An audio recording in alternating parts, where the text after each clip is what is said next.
Hello friends, welcome to Big Datapedia. இன்றைக்கி நம்ம ஹைவோட run time architecture எப்படிங்கிறத நம்ம டிஸ்கஸ் பண்ணுவோம். அது எப்படி நம்ம கொரியை ஷூட் பண்ணி ஹடூப்பில் இருக்க டேட்டாவை ப்ராசஸ் பண்ணி நமக்கு கொடுக்குது அப்படிங்கிறத நம்ம ஒரு ஃப்ளோவோட பார்க்கலாம்.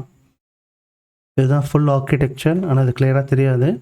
ஸோ நான் கொஞ்சம் மேக்ஸிமைஸ் பண்ணி ஸ்டெப் பை ஸ்டெப்பாக நம்ம ஃபாலோ பண்ண போகிறோம். ஓகே, இங்கே தான் நம்மளோட கொரியை நான் ஷூட் பண்ண போகிறேன். ஸோ லெட் சப்போஸ் என்னோடய கொரி பார்த்திங்கன்னா select column underscore 1 comma count of star from table group by column underscore 1. இதுதான் என்னோட ஆக்சுவல் கொரி. இந்த கொரி தான் நான் இப்போ நான் ஷூட் பண்ணுறேன். ஓகே, ஸோ இது இந்த யூஏங்கிறது தான் உங்களோட ஷெல்லாக இருக்கும். ஹைவ் ஷெல் இல்லை கிளைண்ட் யூஏ, அதாவது ஹைவ் சிஎல்ஐயோட இன்டெகிரேஷன் எதுவாக இருந்தாலும் சரி இந்த யூஏ தான் இருக்கும். இந்த இடத்துல தான் உங்கள் கொரி ஷூட் ஆகுது. ஸோ இந்த கொரி உள்ளே ரீச் ஆன உடனே ஃபஸ்ட்டு என்ன பண்ணால் கொரி எக்ஸிக்யூட் பண்ண சொல்லி ஸ்டெப் நம்பர் 1 இங்கே நான் போட்டிருக்கேன் பார்த்தீங்களா. ஸோ இது டிரைவருக்கு கமெண்ட் பண்ணோம். இது ஹைவோட டிரைவர். இந்த ஹைவ் டிரைவர் தான் வந்து உங்கள் கொரியை பிக் பண்ணும். பிக் பண்ண உடனே ஹைவ் டிரைவர் என்ன பண்ணுதுன்னா உங்கள் கொரிக்கான பிளானிங்கை கெட் பண்ண சொல்லி சென்ட் பண்ணும். கம்பைலர் ஃபஸ்ட்டு அதை ரிசீவ் பண்ணி இந்த கொரிக்கான சின்டெக்ஸ் கரெக்டாக அப்படின்னு வேலிடேட் பண்ணும். ஸோ இதில் பார்த்தீங்கன்னா செலக்ட், இந்த கவுண்ட் ஃப்ரம் கீ, இந்த எல்லா கீவேர்டுமே வந்து கரெக்டாக இருக்குன்னு பார்க்கும். சப்போஸ் ஏதாவது ஸ்பெல்லிங் மிஸ்டேக் பண்ணியிருக்கீங்க இல்லை கமெண்ட் ஏதாவது தப்பாக எழுதிருக்கீங்கன்னா கம்பைலர் வேலிடேட் பண்ணிவிட்டு சின்டெக்ஸ் தப்பாக இருக்குது அப்படின்னு சொல்லி உங்களுக்கு எரர் த்ரோ பண்ணிவிட்டு வெளியே வந்துடும். இங்கேருந்து சப்போஸ் கமெண்ட் சின்டெக்ஸ் எல்லாமே கரெக்டாக இருக்குது அப்படின்னு பார்த்தீங்கன்னா இந்த கொரி பார்த்தீங்கன்னா அடுத்து தான் மெட்டடேட்டா ரெஃபர் பண்ண சொல்லி கொஷின் பண்ணும். ஸோ மெட்டடேட்டான்றது நமக்கு தெரியும். மெட்டாஸ்டோர் 3 டைப்ஸ் ஆஃப் மெட்டாஸ்டோர் இருக்குது ஹைவில். அதில் ஏதாவது ஒன்று தான் நம்ம யூஸ் பண்ணுவோம். So embedded, local or remote. இந்த 3 மெட்டாஸ்டோர்லேருந்து ஏதாவது ஒன்றில் வந்து நமக்கு இந்த ஒரு கொரிக்கான இந்த table information and metadata information எல்லாமே கிடைக்கும். So metadata is nothing but அந்த டேபிள் இன்டர்னல் டேபிளாக எக்ஸ்டர்னல் டேபிளாக, அந்த டேபிள் எந்த பாத்தில் ஹடுப்பில் இருக்குது, அந்த டேபிள் இருக்க டேட்டாவுக்கு என்னென்ன காலம் க்ரியேட் பண்ணணும், அந்த காலம்க்கான டேட்டா டைப் என்ன நம்ம டிக்ளேர் பண்ணியிருக்கோம், பார்ட்டிஷன்டு டேபிளாக, நான் பக்கெட்டிங் டேபிளாக, இந்த மாதிரி எல்லா இன்ஃபர்மேஷனுமே பார்த்திங்கன்னா இங்கே தான் நமக்கு ரிசீவ் ஆகுது. ஸோ மெட்டாஸ்டோர்லேருந்து மட்டும்தான் நமக்கு ஃபுல் டீட்டெயில்ஸும் நம்ம கேப்சர் பண்ணுவோம். இது எல்லாத்தையுமே கேதர் பண்ணதுக்கப்புறமா பிளான் வந்து மெட்டடேட்டா எல்லாத்தையுமே இங்கே சென்ட் பண்ணிவிடும். ஸோ இந்த இடத்துல பார்த்தீங்கன்னா ஸ்டெப் நம்பர் 4 இந்த மெட்டடேட்டா ரெஃபரன்ஸ் எல்லாத்தையும் வந்து கம்பைலர் ரிசீவ் பண்ணி ஃபைனலாக வந்து ஸ்டெப் நம்பர் 5 டிரைவருக்கு ரீசெண்ட் பண்ணுது. ஸோ இது வரைக்கும் பார்த்தீங்கன்னா உங்கள் கொரி கரெக்டாக இல்லையா, இந்த கொரிக்கான இன்ஃபர்மேஷன் எல்லாமே கரெக்டாக இருக்கா, ஏன்னா சின்டெக்ஸ் கரெக்டாக இருக்கலாம், ஆனால் டேபிள் நேம்லாம் இருக்கும். ஒரு டேபிள் க்ரியேட் பண்ண டேபிள் கொடுத்தோன்னா கம்பைலரில் பார்த்தீங்கன்னா சின்டெக்ஸ் கரெக்ட், எல்லா கீவேர்டும் கரெக்டாக இருக்குது, டேபிள் இல்லை. அப்போ மெட்டாஸ்டோரில் போய் செக் பண்ணும்போது டேபிள் இல்லை அப்படிங்கிற அந்த எரர் வேலிடேட் பண்ணி அது உங்களுக்கு டிரைவருக்கு இன்ஃபார்ம் பண்ணும். ஓகே, இது எல்லாமே சக்ஸஸ், இதில் எதுவும் ப்ராப்ளம் இல்லை அப்படின்னதுக்கப்புறமா டிரைவர் வந்து இதை ஒரு பிளானாக டிசைன் பண்ணி ஸ்டெப் நம்பர் 6 எக்ஸிக்யூஷன் என்ஜின், இதுதான் ஹைவோட எக்ஸிக்யூஷன் என்ஜின். ஸோ இந்த ஹைவோட எக்ஸிக்யூஷன் என்ஜின் என்ன பண்ணுன்னா இந்த பிளானை ஃபுல்லாத்தையும் கேப்சர் பண்ணும். ஓகே, ஸோ இதில் வந்து நமக்கு ஹைவில் மேப் ரெடியூஸ் நம்ம யூஸ் பண்ணுவோம், ஸ்பார்க் யூஸ் பண்ணுவோம். எந்த வகையான எக்ஸிக்யூஷன் என்ஜின் இருந்தாலும் சரி இங்கேருந்து தான் உங்களுக்கு அது கன்வெர்ட் பண்ணும். ஒரு ஜாபாக ஹடூப்பில் கம்யூனிகேட் பண்ணுற இடமே இந்த இடம் தான். இந்த இடத்துல பார்த்தீங்கன்னா மேப் ரெடியூஸ் ஜாபாக கன்வெர்ட் ஆகிறதுனாலும் சரி, ஸ்பார்க் ஜாபாக கன்வெர்ட் ஆகினாலும் சரி, ஆர் டெஸ்டாக கன்வெர்ட் ஆகிறதுனாலும் சரி, இந்த இடத்துல வந்து உங்களுக்கு ஜாபாக கன்வெர்ட் ஆகுது.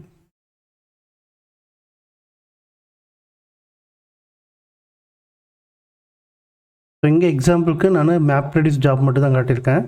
ஸோ பட் ஆனால் இங்கே தான் இந்த ப்ராசஸே ஃபுல்லாமே மாறும். ஸோ இங்கேருந்து எக்ஸிக்யூஷன் ஜாபில் பார்த்தீங்கன்னா ஒரு ஜாபாக க்ரியேட் பண்ண சொல்லி ரிசோர்ஸ் மேனேஜருக்கு சென்ட் பண்ணும். இந்த இடத்துல நீங்கள் பார்த்துருப்பீங்க, ஒரு ரிசோர்ஸ் மேனேஜர் வந்து ஒரு ஐடி ஜென்ரேட் பண்ணி கொடுக்கும், ஒரு ஜாபோட ஐடி. ஸோ அப்ளிகேஷன் ஐடி அப்படின்னு போட்டு ஒரு ஐடி நமக்கு கொடுக்கும். இந்த ஐடி தான் வந்து நமக்கு ஜாபாக இருக்கும். ஸோ இந்த ஒரு ஜாபு வந்து இந்த ஐடியை பேஸ் பண்ணி தான் நம்ம ஃபாலோ பண்ண முடியும். இந்த ஒரு ஜாபுக்கெல்லாம் மல்டிபிள் டாஸ்க் இருக்கும். Based on the multiple number of மேப்பர்ஸ்க்கு ஏற்ற மாதிரி, அந்த ஷஃப்லிங்க்கு ஏற்ற மாதிரி மல்டிபிள் டாஸ்க் க்ரியேட் ஆகும். க்ரியேட் பண்ணது எல்லாத்தையுமே பார்த்தீங்கன்னா நோட் மேனேஜர் ரிசீவ் பண்ணுது. ஸோ இந்த இடத்துல வந்து உங்களுக்கு எல்லா டாஸ்க்குமே வந்து ஸ்டார்ட் பண்ண ஆரம்பிக்கும். ஸோ மேப்பர் அண்ட் ரெடியூசர் ப்ளாட்டில் இருக்க எல்லா டாஸ்க்குமே இங்கே ப்ராசஸ் பண்ணோம். இது எப்படி பண்ணணும்னு பார்த்தீங்கன்னா, உங்களுக்கு ஒவ்வொரு நோட் பண்ணது ஒரு டேட்டா நோட் மேலே தான் இருக்குது. ஸோ அது டேட்டா நோட்டோட இன்ட்ராக்ட் பண்ணி இந்த டேட்டா மேலே ப்ராசஸும் ஸ்டார்ட் பண்ணும். ஸோ இங்கே தான் வந்து உங்களுக்கு ஆக்சுவல் டேட்டா இருக்குது. அந்த டேட்டா மேலே ப்ராசஸ் பண்ணும்பொழுது நேம் நோட்லேருந்து ஒரு ஜஸ்ட் கன்ஃபர்மேஷன் வாங்கிக்கும், இந்த டேட்டாவை நான் ப்ராசஸ் பண்ண போகிறேன் அப்படின்ட்டு. ஸோ நேம் நோடு என்ன பண்ணோம்னா, இந்த டேட்டா எங்கே இருக்குது, இதோட ரெப்ளிகேஷன் டேட்டா எங்கே இருக்குது, இது இந்த டேட்டா நோடு வந்து யூட்டிலைசேஷன் அதிகமாக இருக்குன்னா வேறு எந்த டேட்டா நோட்லேருந்து டேட்டாவை எடுக்கலாம் அப்படிங்கிற எல்லா ப்ராசஸுமே வேலிடேட் பண்ணி நேம் நோடு வந்து அந்த ஒரு டாஸ்க்குக்கான அசைன்மெண்ட்ஸ் எல்லாத்தையுமே ப்ராப்பராக கொடுத்துரும். அதுக்கப்புறமா பார்த்தீங்கன்னா டேட்டா நோடில் அந்த டாஸ்க் ஃபுல்லாமே ப்ராசஸ் பண்ணி ஃபைனல் அவுட்புட்டை ரிசீவ் பண்ணிட்டு வருது. ஸோ ஸ்டெப் நம்பர் 7 பார்த்தீங்கன்னா உங்களுக்கு அந்த ஃபைனல் ரிசல்ட் எல்லாத்தையுமே வந்து கேப்சர் பண்ணும். ஸோ ஒரு கொரியை ஷூட் பண்ணுறீங்கன்னா டேட்டா நோடில் இந்த HDFS கிளஸ்டரில் தான் உங்களுக்கு அந்த ப்ராசஸ் முடிஞ்சதுக்கான ஃபைனல் ரிசல்ட்டை எடுக்கும். ஆனால் இந்த ரிசல்ட்டு மறுபடியும் எக்ஸிக்யூஷன் என்ஜினுக்கு ட்ரான்ஸ்ஃபர் பண்ணுது. பட் இதில் பார்த்தீங்கன்னா எக்ஸிக்யூஷன் என்ஜின் இந்த ரிசல்ட்டை மட்டும் எடுத்துகிட்டு போகாது, இது 3 ஃப்ளாக்ஸாக ஃபாலோ பண்ணுது. இந்த ஜாப் கம்ப்ளீட்டடா அப்படிங்கிற அந்த ஃப்ளாகையும் வேலிடேட் பண்ணும். ஸோ இதுதான் ஜாப் டன் அப்படிங்கிற இந்த ஃப்ளாகை வேலிடேட் பண்ணும். அதுக்கப்புறமா டிஎஃப்எஸ் ஆப்ரேஷன்ஸில் எல்லாமே ப்ராப்பராக முடிஞ்சிருக்கான்ட்டு நேம் நோடோட கன்ஃபர்மேஷன் வாங்கிக்கும். மூணாவதாக அந்த டிஎஃப்எஸ் ஆப்ரேஷனுக்கான ஏதாவது அவுட்புட் ஒரு கரெக்டாக இருக்கா அப்படின்றதையும் வேலிடேட் பண்ணும். இந்த 3 ஃப்ளாகுமே ட்ரூ ஆனால் மட்டும்தான் எக்ஸிக்யூஷன் என்ஜின் வந்து அந்த அவுட்புட்டை ரீசெண்ட் பண்ணும். ஸ்டெப் நம்பர் 8 வந்து அந்த அவுட்புட் கிடைச்சதுக்கு அப்புறம் தான் இது ப்ராசஸே பண்ணும். ஸோ இந்த ரிசல்ட்டை சென்ட் பண்ணதுக்கப்புறமா இந்த ரிசல்ட்டை டிரைவர் தான் மறுபடியும் பிக் பண்ணுது. பிக் பண்ணி முடிச்சதுக்கப்புறமா இந்த ரிசல்ட்டை எடுத்துகிட்டு போயிட்டு எந்த கமாண்ட் எந்த வேல நீங்கள் அப்ரோச் பண்ணிங்களா, லைக் ஹைவ் ஷெல்லையோ இல்லை ஏதாவது ஹைவ் ஷெல்லில் ஏதாவது யூஸ் பண்ணி பண்ணுறீங்களா, இல்லை பி லைனை யூஸ் பண்ணி பண்ணுறீங்களோ, எதுவாக இருந்தாலும் சரி இந்த வழியில் தான் வந்து மறுபடியும் ரிசல்ட்டை ரிசீவ் பண்ணும். ஸோ அந்த யூஐ எந்த ஒரு சிஎல்ஐ இன்டரப்டை நீங்கள் யூஸ் பண்ணீங்களோ அது மூலமாகவே மறுபடியும் ரிசல்ட்டை வந்து சென்ட் பண்ணும். ஃபைனல் அவுட்புட் வந்து இந்த கொரிக்கான அவுட்புட் என்னங்கிறது உங்களுக்கு இந்த ரிசல்ட் மூலமாக தான் உங்களுக்கு கிடைக்கும். ஸோ இதுதான் ஃப்ளோ நடக்கும். இது ஒரு சின்ன எக்ஸாம்பிளோடு இப்போ நம்ம பார்க்கலாம். இங்கே நான் வரேன். ஸோ ஜஸ்ட்டு ஹைவ் சிஎல்ஐ நான் எனேபிள் பண்ணுறேன்.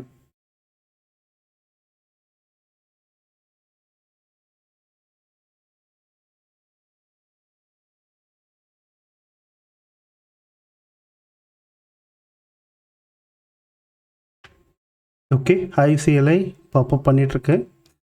நான் யூஸ் பண்ணுறது Hive 2.3.6 version. So Hive start ஆகிடுச்சு. ஃபஸ்ட்டு நான் ஒரு டேட்டாபேஸ் போய் வேலிடேட் பண்ணுறேன்.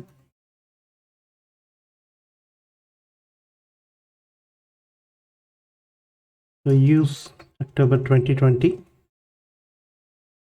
show tables. So select star from okay, first அந்த டேபிளில் என்னென்ன டேட்டா இருக்குன்றதை நம்ம செக் பண்ணுவோம். describe formatted ext underscore cust underscore part or parquet ஃபைலில் இருக்க அந்த டேட்டா என்னன்றதை நம்ம பார்க்கலாம். ஸோ பார்த்தீங்கன்னா இதில் இந்த காலம்லாம் இருக்குது. எல்லாமே மோஸ்ட்லி பார்த்தீங்கன்னா ஸ்ட்ரிங் டேட்டா டைப்பில் இருக்குது, இன்டிஜரில் இருக்குது. இதெல்லாமே மெட்டஸ்டர் இன்ஃபர்மேஷன். இது ஒரு எக்ஸ்டர்னல் டைப்பில் க்ரியேட் பண்ணியிருக்கேன். இந்த டேபிள் இந்த டைரக்டரியில் இருக்குது. ஸோ இது பார்த்தீங்கன்னா பாக்கெட் ஃபைல் ஃபார்மேட்டில் இருக்குது. ஸோ இந்த டேபிள் மேலே நான் இப்போ கொரி ஷூட் பண்ண போகிறேன். ஜஸ்ட்டு அதே மாதிரி தான் ஒரு கவுண்ட் ஆப்ரேஷன் மட்டும் இங்கே நம்ம எடுப்போம். Select count of total count என்னன்னு பார்க்கலாம். பேஸ்ட் ஆன் கஸ்டமர் ஸ்டேட் வச்சு நம்ம எடுக்கலாம்.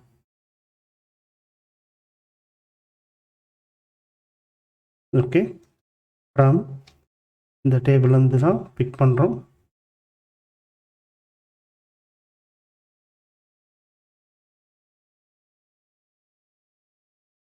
group by customer state and order by customer state கொடுக்குறேன். ஸோ இதுதான் நான் கொரியா நான் இப்போ ஷூட் பண்ண போகிறேன். ஓகே, ஸோ கொரியை ஷூட் பண்ண உடனே ஹைவ் என்ன பண்ணோம்னா நம்ம டிஸ்கஸ் பண்ண மாதிரி ஃபஸ்ட்டு டிரைவர் கேப்சர் பண்ணுது, சின்டெக்ஸை வேலிடேட் பண்ணும். சின்டெக்ஸ் கரெக்டாக இருக்குது அப்படின்னதுக்கப்புறமா ஒரு கொரி ஐடியை ஜென்ரேட் பண்ணுது பாருங்கள். இன்னும் ஜாபாக ஜென்ரேட் பண்ணல, ஒரு ஐடி தான். இங்கே பார்த்தீங்கன்னா ஒரு ஜாப் க்ரியேட் பண்ணுது, ஒரு அப்ளிகேஷன் ஐடி மாதிரி. ஸோ மேப் ரெடியூஸில் ஜாப் அண்டர்ஸ்கோர் போட்டு ஒரு ஐடி க்ரியேட் பண்ணோம். ஸ்பார்க் எக்ஸிக்யூஷன் இன்ஜின் நீங்கள் யூஸ் பண்ணிங்கன்னா உங்களுக்கு வந்து அப்ளிகேஷன் ஐடிங்கிற மாதிரி வரும். ஸோ இந்த இடத்துல நான் சொன்னேன்ல ஸோ இந்த ஒரு அப்ளிகேஷன் ஐடி, அதுதான் இந்த ஜாப் ஐடி தான் இந்த ஐடி. இந்த ஐடியை பேஸ் பண்ணி தான் இந்த ப்ராசஸ் ஃபுல்லாமே பண்ண போகுது. இப்போ இதுக்கான வேலிடேஷன் எல்லாமே பேக்கெண்டில் செக் பண்ணிகிட்ருக்கு. ஓகே, ஸோ ஸ்டேஜஸ் என்ன இருக்குது, மேப் அந்த ஸ்டேஜஸில் நம்பர் ஆஃப் மேப்பர் எவ்வளோ யூஸ் பண்ணணும், நம்பர் ஆஃப் ரெடியூசர் எவ்வளோ யூஸ் பண்ணணுங்கிறது எல்லாத்தையுமே டிசைன் பண்ணிடுச்சு. ஸோ அதுக்கேற்ற மாதிரி இந்த ஒரு ஜாபுக்குள்ளே மல்டிபிள் டாஸ்க்கை நோட் மேனேஜருக்கு கமாண்ட் பண்ணுது. So number of mapper and number of reducer எவ்வளோன்றது நமக்கு தெரிஞ்சிச்சு. ஸோ இந்த number of mapper and number of ரெடியூசரை அந்த நோட் மேனேஜர் மேலே ப்ராசஸ் பண்ணுது. நோட் மேனேஜர் மேலே ப்ராசஸ் பண்ணி அந்த அவுட்புட் பிக் பண்ணிட்டு வருது. ஸோ பார்த்தீங்கன்னா mapper and reducer part complete ஆகிடுச்சு. ஸோ எண்டட் ஜாப், நமக்கு எந்த ஜாப் அசைன் பண்ணுதோ இந்த ஜாப் வந்து கம்ப்ளீட்டுங்கிற அந்த ஃப்ளாகை ரீசெண்ட் பண்ணோம். ரிசல்ட் நமக்கு கேப்சர் பண்ணிகிட்ருக்கு. அதே மாதிரி பார்த்திங்கன்னா அனதர் ஒன் ஜாப், இதோட டிபெண்டன்சி ஜாபும் ஒன்று புதுசாக க்ரியேட் பண்ணியிருக்கு. அந்த ஜாப் இப்போ ரன் ஆகிட்டுருக்கு. ஸோ இது வந்து not only for a single job, இது அடிஷ்னலாக சப் ஜாப் ஒன்று க்ரியேட் பண்ணி இப்போ ரன் ஆகிட்டுருக்கு. ஸோ ஜாப் 1 இன்டர்னலாக ஓவர் ஆகிருக்கு. செகண்ட் ஜாப் 2 ஸ்டார்ட் பண்ணியிருக்கு. அதுலேயும் பார்த்தீங்கன்னா number of mapper and number of reducer பார்த்தீங்கன்னா 1 தான் ரன் ஆகிட்டுருக்கு. ஓகே, ஸோ ஜாப் 2வும் கம்ப்ளீட் ஆகிடுச்சு.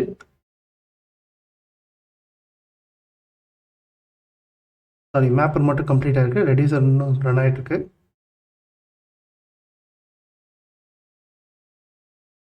ஓகே, ஸோ கம்ப்ளீட் ஆகிடுச்சு. பிகாஸ் ஃபஸ்ட்டு ஜாப் பார்த்தீங்கன்னா டேட்டா குரூப் பை பண்ணி கொண்டு வரது. செகண்ட் ஜாப் எனக்கு தெரிஞ்சு இது வந்து சார்ட்டிங் அல்காரிதத்துக்காக யூஸ் பண்ணியிருக்குன்னு நினைக்கிறேன். ஸோ பார்த்தீங்கன்னா கஸ்டமர் ஸ்டேட், இந்த ஸ்டேட்டுக்கான ரெக்கார்ட்ஸ் எவ்வளோ இருக்குது அப்படின்ற மாதிரி டோட்டலாக அவங்களுக்கு வந்து கேப்சர் பண்ணி கொண்டு வந்திருக்கு.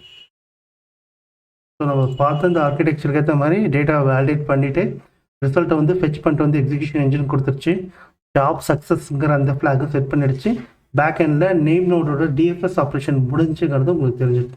ஏன்னா டேட்டா நோட்டில் ப்ராப்பராக இருந்தால் தான் நேம் நோட் வந்து டிஎஃப்எஸ் ஆப்ரேஷன் முடிஞ்சுங்கிறது ஃப்ளாகிங் கொடுக்கும்.